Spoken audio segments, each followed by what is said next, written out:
Author's Playhouse.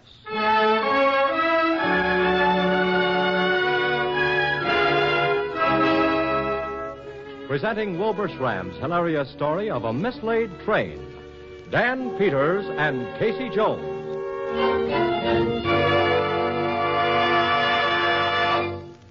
This story, common knowledge among railroad men, no matter what run they're on. But if you go into a library and start looking for contemporary accounts of the famous lost train by the name of Casey Jones, why, you'll have to leaf all through the papers of that year until July the 29th before you'll even run onto the name of Dan Peters, the engineer who teamed up with Casey Jones. Tonight, Author's Playhouse brings you the whole story, the real facts of what happened, as it presents Dan Peters and Casey Jones.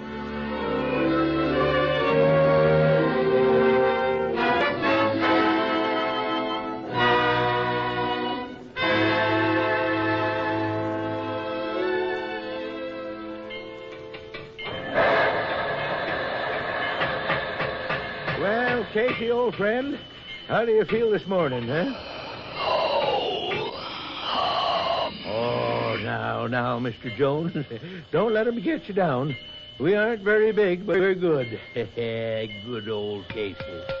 Yes, sir.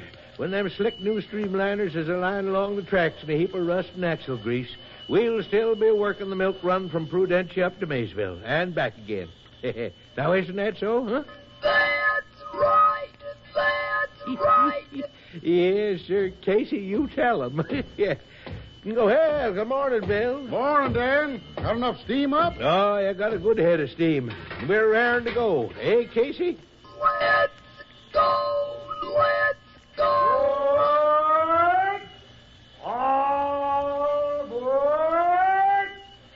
Now, why do you suppose that old goat keeps a hollering that every morning? He knows we ain't carried a passenger in 6 months. Reckon he wants to be sure all them empty milk cans get aboard. Rats. Well, Casey, let's go.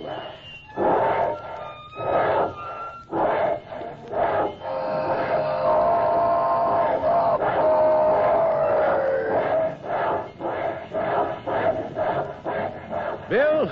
Yes? Would you rather own a zebra or a giraffe? I'd rather own a mule and a few acres of ground.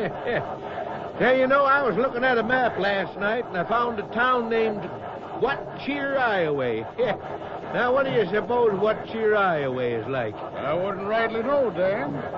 Say, Bill, you suppose locomotive ever gets jealous of automobiles? As far as Casey and me knows, there ain't a hill in the valley with more than one side. Want to bet on it? And no offense to your hometown, but sometimes I get so darn tired of riding into Maysville, Ohio. Maysville, Ohio is one of the most interesting small towns in the United States of America.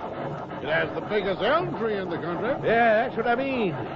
Now, if Maysville only had the smallest elm tree once. You can't have everything, Dan. Yeah, I know. But every day for 20 years, I've picked up 3 cans of milk at Ben Epples Farm. Never 2 or 4. For 20 years. How much time we got? Say, wouldn't it be fun to pull a string of sleepers over the Painted Desert, huh? Or listen to station names like Lackawanna and Tonawanda instead of Maysville, Ohio, some morning. Dan, for a solid man, you've got the unsolidest ideas. I do believe you'd drive the train off the tracks like an automobile if you could. If you could steer it. Now, wouldn't you? Well, I don't know. Casey and me have a sort of understanding. Say, Bill. Yeah? Can you keep a secret? What kind of a secret? Come here. You ever notice this here lever before? Why, no, Dan, I never did. Won't see anything like it on any other locomotive in the world. Rigged her up myself in my spare time. With this little lever, me and Casey can go places. Is that a fact? Yes, sirree, Bill. And don't you worry about if I could steer it. What are we waiting for? What are we waiting for? Dan, we're coming to the crossing. Ben Apple got his milk out yet? Yeah, he's a-waiting. How many cans? 3. There. See what I mean? Milk train coming. Milk train coming.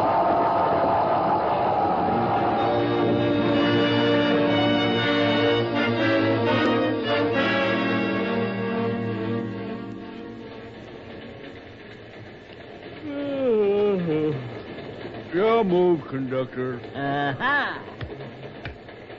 Right into your king roll. Hey, Dan's pulling this curve a little fast, ain't he? What was Oh, that? I don't know.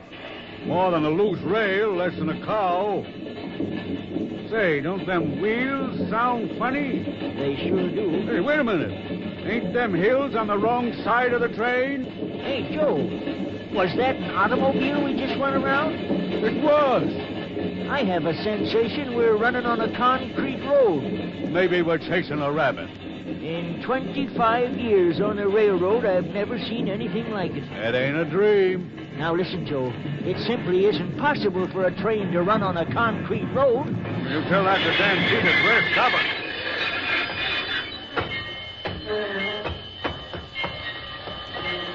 Hello, boys. Hello, Dan. Well, when do we get into Maysville? We don't. Well, where you headed for, I Dan? don't rightly know, except it's nowhere that we've ever been before. We're even going to run at night because we've always had to run in the daytime.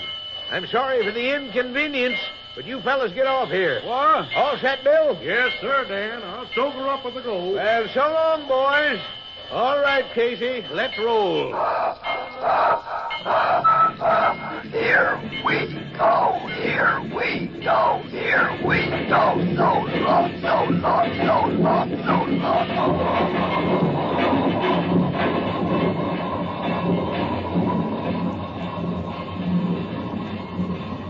Pinch me. Pinch me.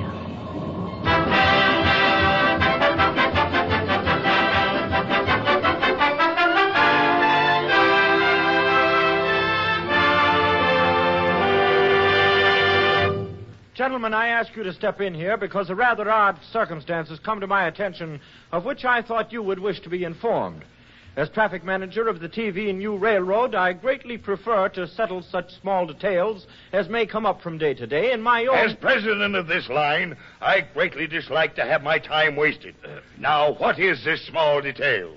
Well, Mr. Cornell, gentlemen, it seems that one of our locomotives and its train of cars, consisting of one small coal car and one combination coach and baggage car, has been misplaced. Misplaced? That is to say, lost on its run between Maysville and Prudentia, Ohio. Lost? Yes, sir. Such appears to be the case. It went out on its regular run yesterday morning, made one stop to pick up, 3 cans of milk, and has not been seen since. Well, that's just dandy. The train isn't on the tracks or beside the tracks.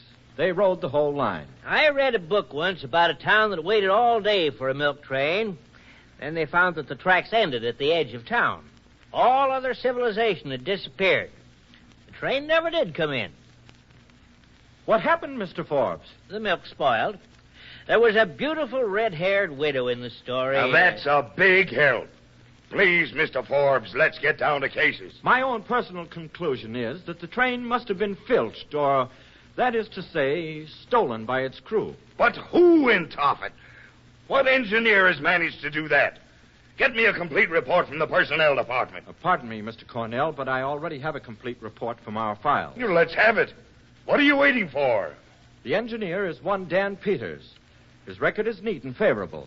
He has been engineer on the Boone Valley Spur Line for 20 years. For 20 years, he has had a well-kept timetable. He was believed by the personnel department to be meek and gentle, completely dependable, but with no imagination. In short, if you saw a room full of quiet little men, Dan Peters would be the quietest and the littlest. Doesn't seem like the type to run off with a locomotive. I think the train is just plain lost. Mr. Vice President, you can lose a crowbar. You can lose a brakeman. You can even lose an elephant. But you can't lose a train. Hello. Long distance from Ohio. Someone who insists on talking to you, Mr. Cornell. From Ohio? Put 'em on. Hello. Is this President Cornell? Yes? I've been trying to get you all day, Mr. Cornell. I'm calling from the jail down in... Now, just a minute. Who in Tophet are you, anyway? I'm Will Hanley, conductor on the Boone Valley Spur Line. Well, where's my train? That's just what I was going to tell you, Mr. Cornell. Dan Peters put me and the brakeman off about 12 miles out of Maysville on number 20. Highway number 20? Yes, sir. Last I seen of the train, Dan and Black Bill, the fireman, was highballing it down number 20 to the west. Why, did you miss it? Did I? Why, Mr. Cornell, sir, what I called about is, when we told the folks in town what happened, the constable run us in for being drunk and disorderly, me and the brakeman. Then they went and fined us $1 apiece in costs, which comes to $39.20, and we only got $3 between us. So, won't you please do something, Mr. Cornell? I'm sorry, my good man, but you'd better sober up before you go calling people long distance. And don't go around talking about this train business either, or people will think you're crazy. Goodbye. But, Mr. Cornell, what'll my wife say? Goodbye. Well, gentlemen, it's true. That darn train is loose somewhere roaming the highways. I'd never have believed it possible. I read a book once. You, Mr. Forbes, Mr. Executive Vice President. You seem to have some ideas about this matter. Suppose you go out and find that train. Me? You.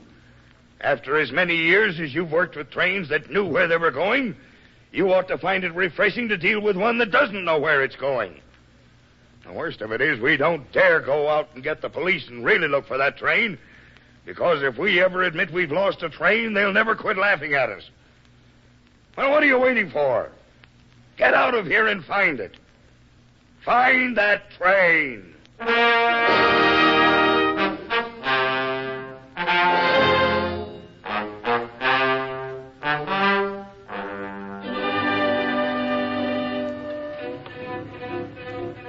Gray-haired man with red cheeks, doctor. He come to the door and asked if he could park in the barnyard that day since he traveled only at night. I charged him $2. A minute later, I looked out, and this little old train pulled up next to the barn.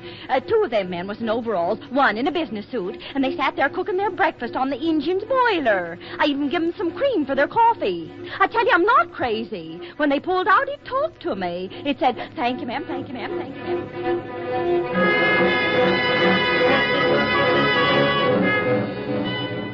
Maybe I was taking a little more than my share of the road. These big semi-jobs is hard to handle.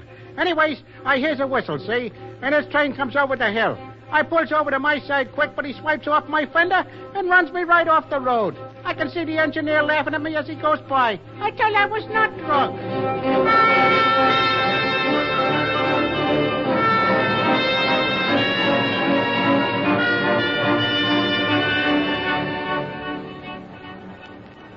Irish eyes are smiling, sure the world seems bright and gay.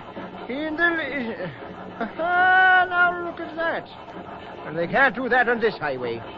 One headlight and he'll be my first victim of the night. Glory, Pete is a bright one, too. Bright enough to blind a man. And he ought to see me signal well enough. Hey, you pull over there. What do you think you are? The 25th minute?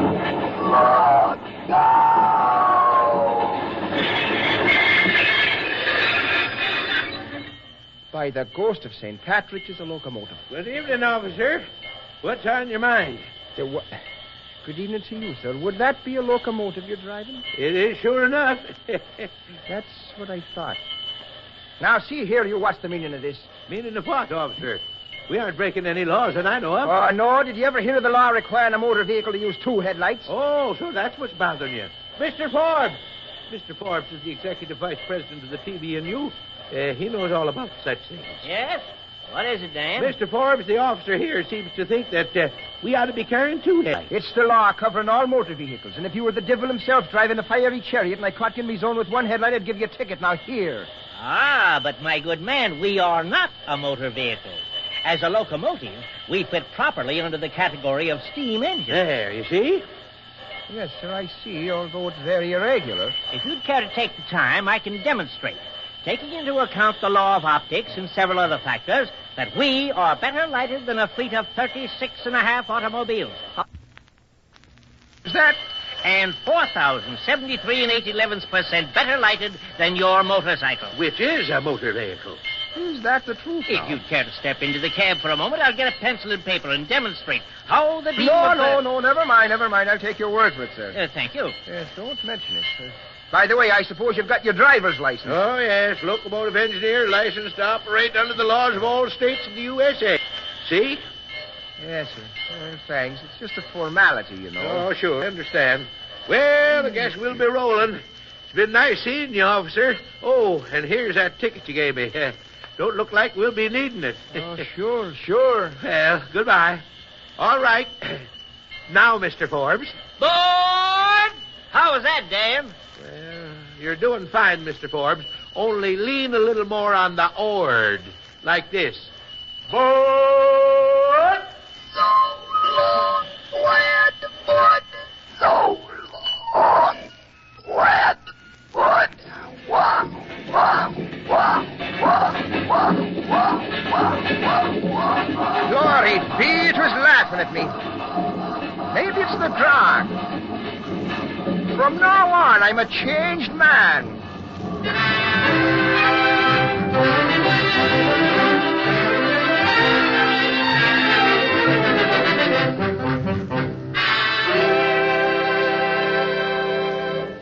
Mr. Cornell, here's a postcard the girl asked me to give you when you came in. Postcard? Mammoth Cave, Kentucky. Have found you know what. Dan and I and Bill having fine time. Wish you were here. Signed, Forbes. Why, that... where's my hat? Listen, if I'm not back in 10 days, send the police after the confounded train.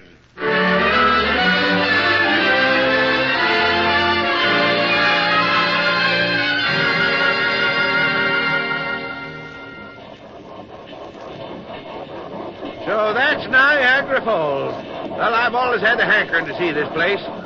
My, but it's a big splash of water. Sure beats anything we got in Ohio. Well, I should think so.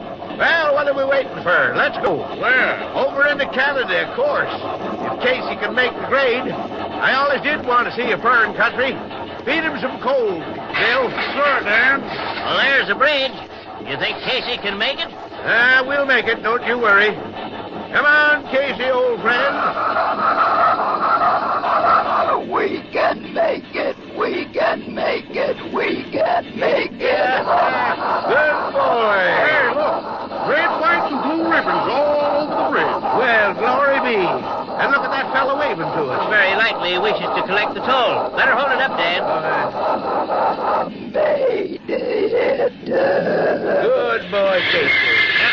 Now, this is my treat. I want to pay the toll. Hey, where do you think you're going with that thing? Well, we just want to cross a bridge like anyone else.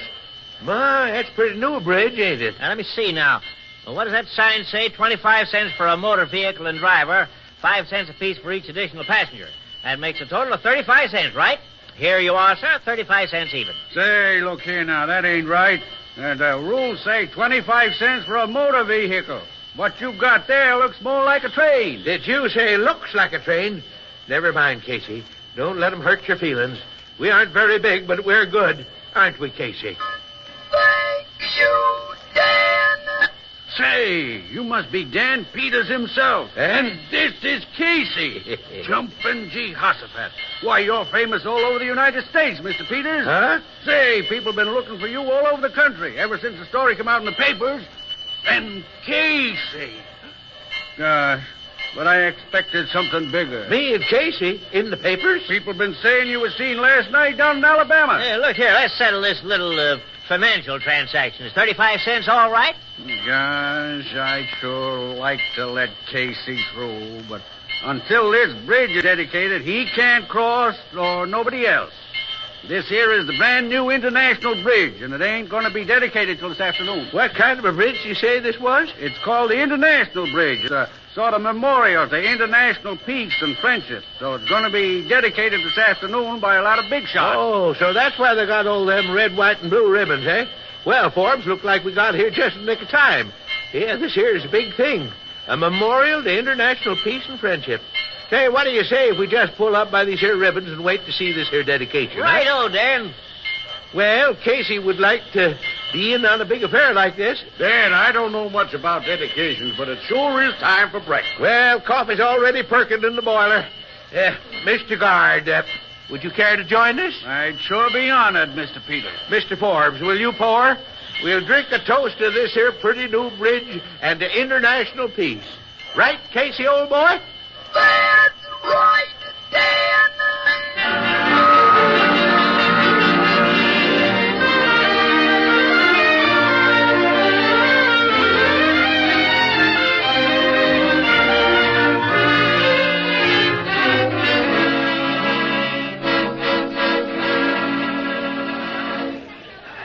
And so, in the absence of the Secretary of War, I am happy to have the privilege of coming here today to participate in this momentous occasion, the dedication of the International Bridge. A momentous occasion, I say, for this is more than the dedication of a great bridge. It is a symbol, a memorial to international peace and friendship between the people of two great... want Dan Peters! Where is this Dan Peters? Get him up here quickly. I'm right here, Governor. Oh, Mr. Peters, you've got to speak to these people. Me? Oh, I can't make a speech, Mr. Governor. Oh, listen to that crowd. Mr. Peters, this way. Well,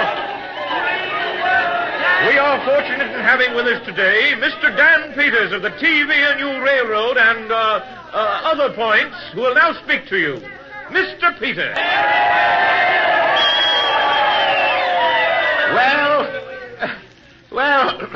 Well, folks, I ain't any good at speeches. Only thing I can say is Casey and me have seen a lot of beautiful things since we've been on our own, but nothing that can hold a candle to this here wonderful new bridge. That's all, and I thank you.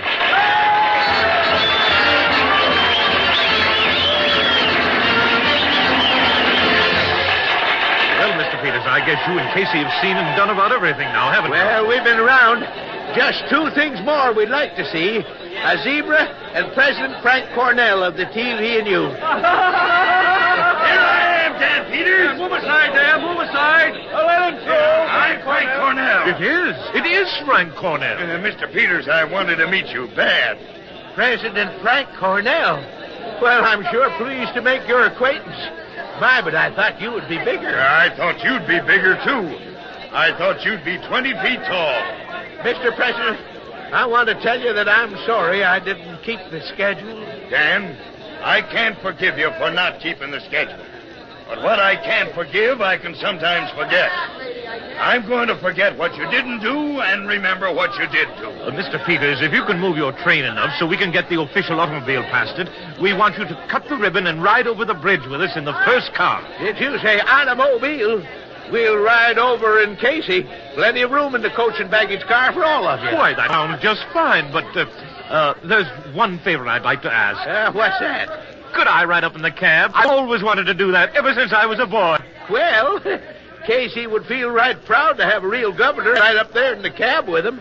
And you too, President Cornell, if you'll do us the honor. Why, Dan, the honor's all mine, and I really mean that. Well, fine. What are we waiting for? Come on.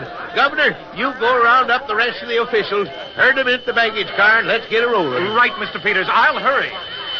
Mr. Cornell, this is Casey. Casey, I want you to meet our president, Frank Cornell. Howdy, Mr. Cornell.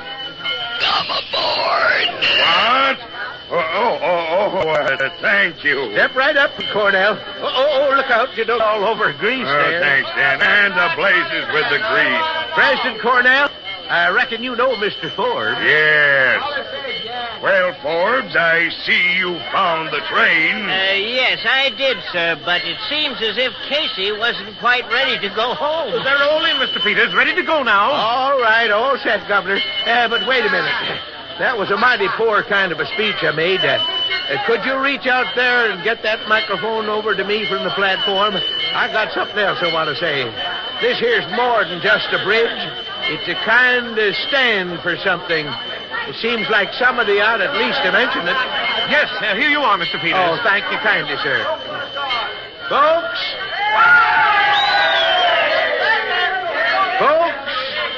they tell me that this is a peace bridge. Peace is when you don't have to be afraid. When all the tough guys keep on their side of the road. That's what we call law and order, I reckon. And when you've got that, you've got freedom for the little guys who aren't going to hurt nobody. Freedom to look at Niagara Falls and get to know somebody in Watch Highway. And when you get to know somebody, pretty soon you find somebody you can trust, like the U.S. and Canada. And because the U.S. trusts Canada, we got this here bridge. And a mighty purty one it is. And I thank you.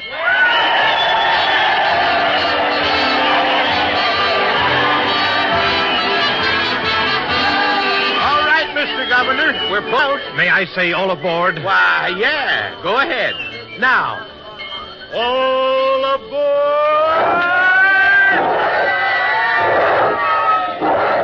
Well, Casey, old boy, here we go.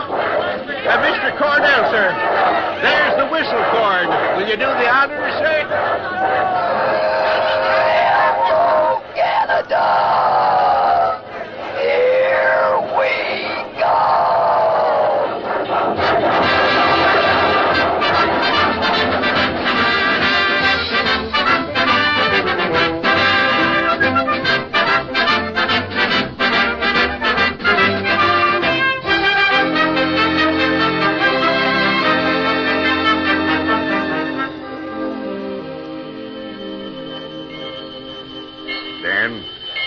You've done a great thing for the railroad. You've been worth thousands of dollars in advertising. The question is, what do you want to do now? Would you like to be a vice president? Oh, shucks, Mr. Cornell. I'm just an engineer. We'll give you a new 16-coach diesel streamliner. You can get 20,000 applications for your first trip. We'll pass an act of Congress. You can go where you want to. Well, no, Mr. President, no. You see, Casey has a soul. You can talk to him. You can't talk to the shiny new engines. All you can do is feed them oil and grease. I don't know whether souls grow or you build them in. Well, I suspect they grow. But you can't drive Casey anymore. His boiler sags like an old horse's back, and every wheel is worn down below the flanges. He's just plain worn out. Yeah. Casey's old and tired. So am I. Yep, I'm at pension age, and I expect we ought to retire. You know, it's a funny thing. As long as Casey and me was tied to the milk run, we always had a hankering to see the rest of the world. But now that we've seen it, I kind of feel there ain't no nicer place to be anywhere than in the shade of that big old elm that stands in the square at Maysville. What do you think, Casey? Let's go home. Let's go home.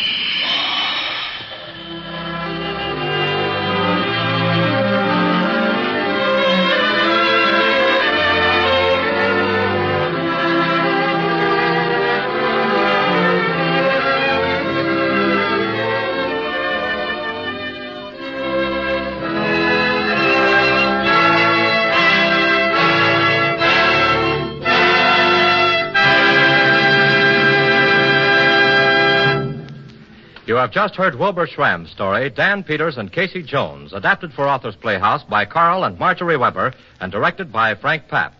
Cliff Subir was heard as Dan Peters. The musical score was composed and conducted by Dr. Roy Shield. The special sound effects on this program were heard through the cooperation of Wright Sonovox Incorporated. Next week, same time, same station, Authors Playhouse will be Louis Bromfield's story of Paris under the Nazi terror, Until the Daybreak. Authors Playhouse came to you from Chicago. This is the National Broadcasting Company.